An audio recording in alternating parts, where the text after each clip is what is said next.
Alright, we're going to go over if statements again and elif, which is basically the same thing. It's just a little bit of an extended version.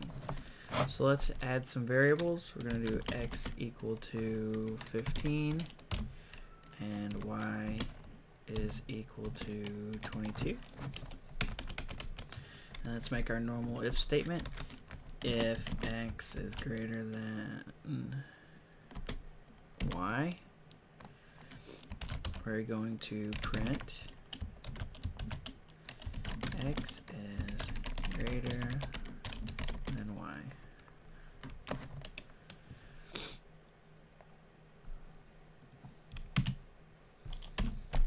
Then we're going to do a new one. It's called elif. And we're going to give it variables as well. So if x is less than y, we're going to print x is less than y. Okay, and then we'll end it with an else statement. X else, let's do else print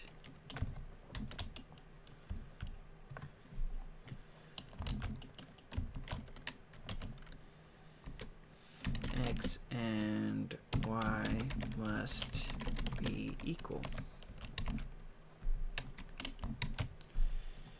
Alright, so what it's going to do is it's going to check x, and it's 15, and it's going to check y at 22. So the first one it says, is x greater than y?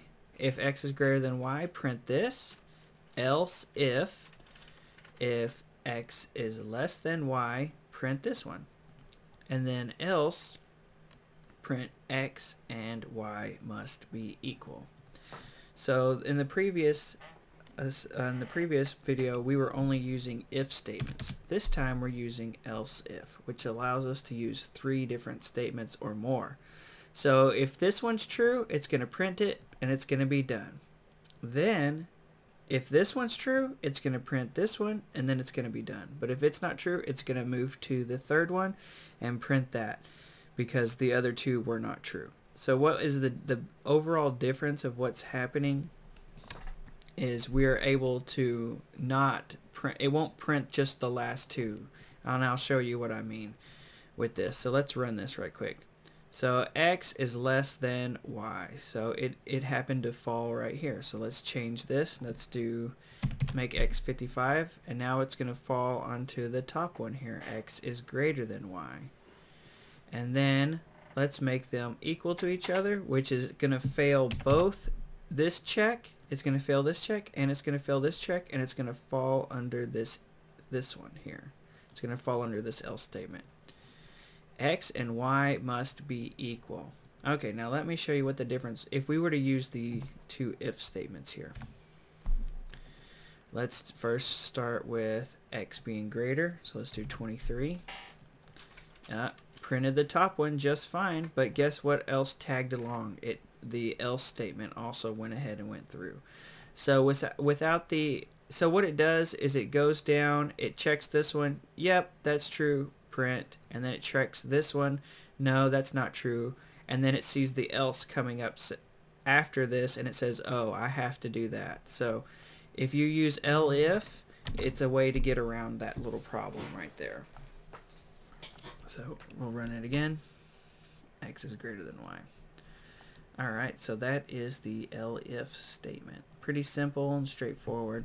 I think on your assignment what you're doing is you're going to make a calculator that checks your age. So let's see if we can't do that right quick. So we'll do input how old are you? Okay.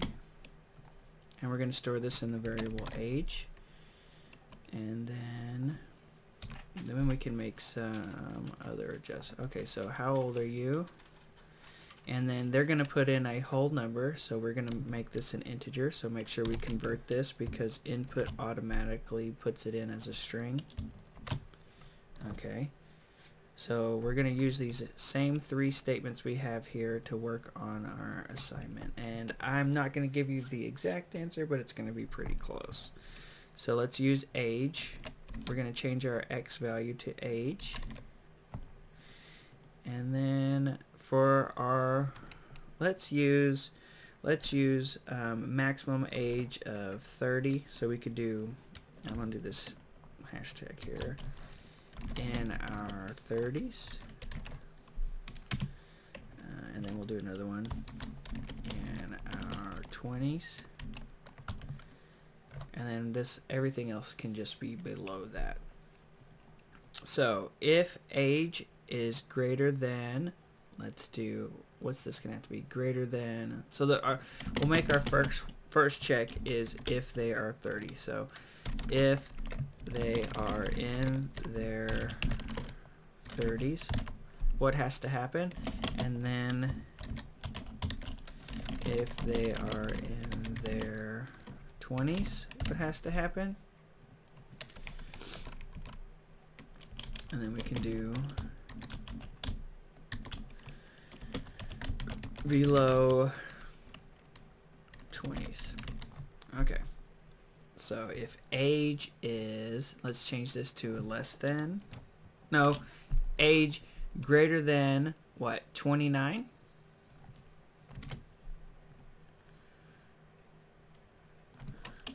This person is in their 30s.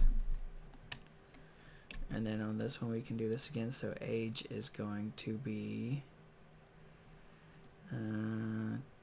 19, right? So let's do 19.